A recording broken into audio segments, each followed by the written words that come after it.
What is up, you guys? I hope you're doing well. We're here for our weekly anchor message. This is when we receive our spiritual lessons and assignments for the week, the things that we'll be focused on and working on. So, I really enjoyed our part 3 of the inner and outer. If you haven't already watched this week's Secret Teachings of Jesus episode, I think it really rounded out the ideas that we were discussing, and it ended up being a perfect kind of 3-part series of the inner and outer. Just breaking up how we perceive the world and life, how we perceive and interpret the Torah and the Bible and the Gospels, and then how we perceive our interactions with the tools in our material world. So I think that was all very helpful, and yeah, highly recommend. And then our weekly energy oracle forecast kind of gives us like a look ahead at the spiritual weather of the week, what the kind of energetic themes are going to be in a broad sense. And so that was our Sunday message from last night. I think it didn't really upload until this morning. But let's get into the reading. So from the wild unknown archetypes, we have the Bardo, followed by the Venom,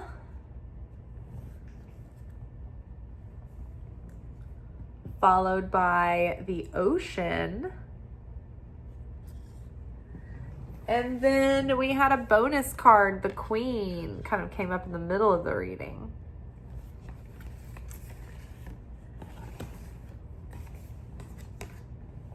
Underneath the Bardo, we have the Queen of Wands.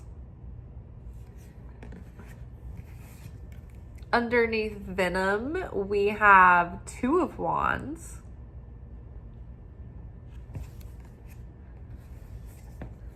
Underneath the Ocean, we have Temperance. And then the Queen here was connected with the 2 of Wands and Venom. Okay, so I'm going to pause. I'm going to let you guys listen to the audio real quick, and we'll be right back. Before the ingredients go into the mixer, we want to sift out all of the impurities. Our recent focus has been to overcome and transform the unconsciousness and darkness, creating vitriol. Now we are purging the venom left behind that is still festering, hidden in our reflexes, reactivity, motives, and intentions. This is a vital step that must occur before we can move forward and graduate into our next level. We are delving into the depths of our underworld and shining light on the parts of our nature and consciousness that we readily sacrifice and hope to shed and leave in the old reality. When we give our lives freely, we pick them up freely.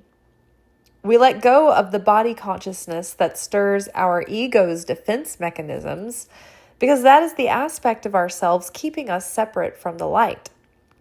We restrict the desire to receive instant gratification and to receive for the self alone, and instead pray for help to awaken a desire to become a greater vessel for sharing the light of the Creator in this world. We baptize ourselves in the water and wash away what was, so that we can break forth from the waters, born anew. Okay, so I think this is a really interesting reading this week. Last week, we were moving into the embodiment of the idea that we can draw light from our future self and get guidance from that future self to move closer and closer to that higher destiny. That destiny that's going to give us the ultimate fulfillment, and it's going to be the fullness or fuller expression of our inner light that the Creator, specifically gave us. And so right now, though, we are looking at all of the ways that we held ourselves back in the past, and all of those inner conflicting desires and defense mechanisms and limiting beliefs and limiting behavioral patterns and self-sabotaging habits. Those were, for the most part, probably unconscious. And so we've been delving into the depths of our unconsciousness, and we've been volunteering ourselves to die to those bits of our body consciousness that leads us nowhere, that ends up trying to protect us but keeps us trapped. And so the Bardo is this underworld of death, and death is like transmutation. On a spiritual level, death is the greatest form of purification that our soul can go through. So right now we are connecting with that higher self, which is the Queen of Wands. And this is who we are becoming. And the Queen of Wands here, she can stand in a dense situation, and she can shine her light in the darkness, and she is a light in dark places. And so not only does this light illuminate what has been unconscious to her, so she can transmute and transcend and rise above those things, it also helps her take that inner sovereignty and strength and wisdom that she gains through this process, and it helps her shine that light for others, and it helps her lift others up while they are wrestling with the darkness. So it's like you are going and doing it first so that you can have the strength to be that light for others. So that she's shining light on all of these limiting things that have held her back from becoming her fullness in her queenhood that can help others and take care of others and be that energetic and spiritual influence to other people. Just in your immediate environment, that means so much. Just being that comfort or that bright light or the voice of wisdom and love for other people around you. It makes a huge difference. So this is the fullness of our potential, is that queen, that warm queen who's inviting, others in. The Queen of Wands is warm. She's charismatic. She's like the life of the party and center of attention. And she's great at juggling, responsibilities and taking care of business, but also taking care of home. So this is kind of that greatest expression of who we could be in that nurturing feminine self, with that courageous inner strength and that creator instinct, right? And that nurturing instinct. And so we're being, that's coming in, it's being ignited and activated within us so that we can be there for others, to be a help to others. But in order to do that, we have to rise above that reflexive tendency to just sort of be thinking about the self and our survival and, how are we going to do this and that? And that's not being a spiritual sovereign. That's not being in a state of spiritual leadership. You're being the effect. You're being too affected by everything. So we're learning how to be less affected by everything and be the effect, or be the cause, right? Affecting our environment in positive ways. But first, before we can be the good queen, we have to purge ourselves of the venom that was left behind with all that vitriol, right? So what happens with the queen? And so these three cards were lined up together. So we've got venom here. This is the thing that we are focused on cleansing and purging and transmuting. This is the raw material that's going to provide the energy for the miracle, right? And so this is our mineral here that's going to be our fuel. Two of Wands here, this is like the younger self, the lesser matured and developed self. This is the lesser realized self version of this queen. You see here, when we haven't really left the village yet as the hero, this child or this adolescent, this young woman, she's sitting on the roof of her house, but she hasn't gone beyond her home. She's at the highest level of her consciousness here, and she holds a world of opportunity and potential in her hands. Where will she go? What will she do? What will she create in this material realm? And then she looks even further beyond to the moon, right? And so she's ready to get out of her comfort zone and go and pursue her great vision, and go great distances to do that. And even, the moon has to do with like facing your fears and facing your unconscious and facing your shadow and the darker parts of yourself that hold you back, or those impulsive animalistic instincts that come forward and, thwart you and sabotage you, right? So we're facing all of this, and in order, so what's happening in the Two of Wands is that there's this readiness to get out there and go for it and move forward into the next phase.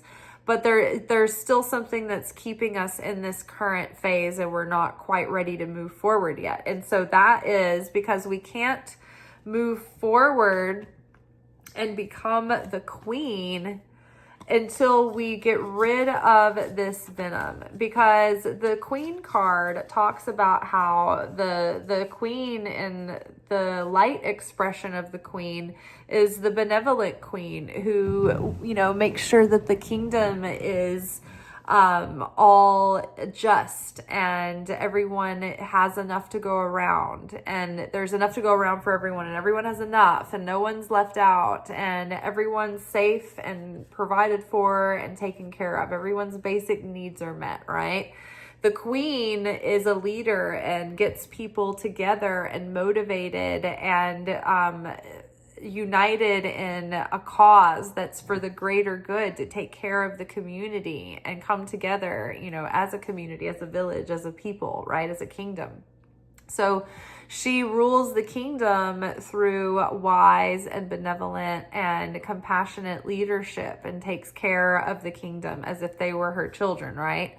Well, the evil queen is a tyrant, and she's selfish and vain and jealous and ego driven and power driven and greed driven, and she's taking and she's angry and she's vengeful and she's exacting and the manipulative, plotting. And think about all of the archetypal evil queens in all of the Disney movies, and their manifestation of all of the evils that are coming through a feminine vessel, right? So we are eradicating and taking anything that would be in that shadow dark queen, and we are using that venom to fuel the transformation. And so as we transmute that venom into forgiveness and compassion and empathy and caring and unity, it dissolves this toxic poison and changes it forever and ever in the cosmos. And now that darkness is now transmuted into light, and it's perpetuating light through the cosmos. In a domino effect.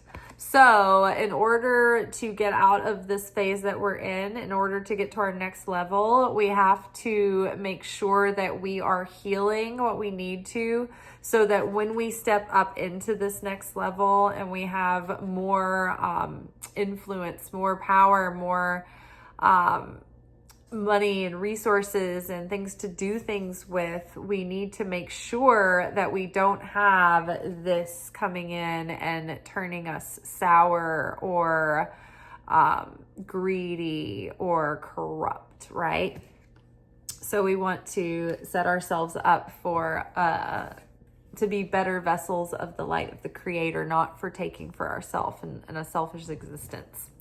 So basically, so it's like we are in this manifestation machine, and all of these parts and pieces and new blessings and new levels of capability and wisdom and discipline and everything, they're all getting put together. They're about to get put in this big blender and mixer, and it's going to make this like new concrete, and we're going to be poured into this new perfect, version of ourselves, right? This new mold being poured out.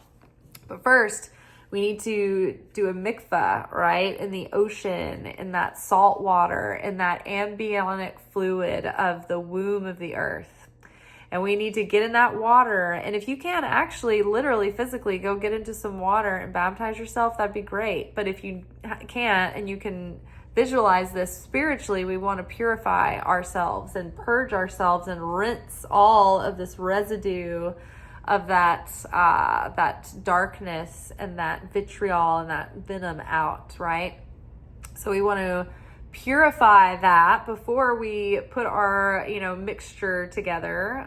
We don't want impurities to set in the new mixture for the new mold of the self. And so once we feel like we've really, cleansed, we need to now start to integrate all the parts and pieces and ingredients of the mixture together and start embodying and physicalizing all of these spiritual lessons that we've been getting, and the growth and the awakening and all of this transformation in our soul. It's like we're starting to embody it, and it's bringing our life into balance and peace and order and harmony as we start mixing these things into our life, and we start to make choices and decisions and take action from an entirely different consciousness, from entirely different emotions, from entirely different thoughts and ideas and attitudes and energy,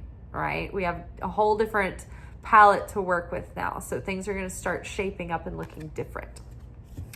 All right, y'all. I feel like there was a lot of depth in this and we said a lot, but I feel like we had a pretty quick video tonight. That's really good. I feel like we got some points out concisely. That's great. Well, awesome, y'all. I will see you tomorrow for our weekly manifestation oracle message, where we will be getting our spiritual lessons. I'm sorry, no, that's not true. We will be looking at our manifestations for the week and how we will be directing our intention and focus and energy. All right, y'all. Peace be with you. Ciao.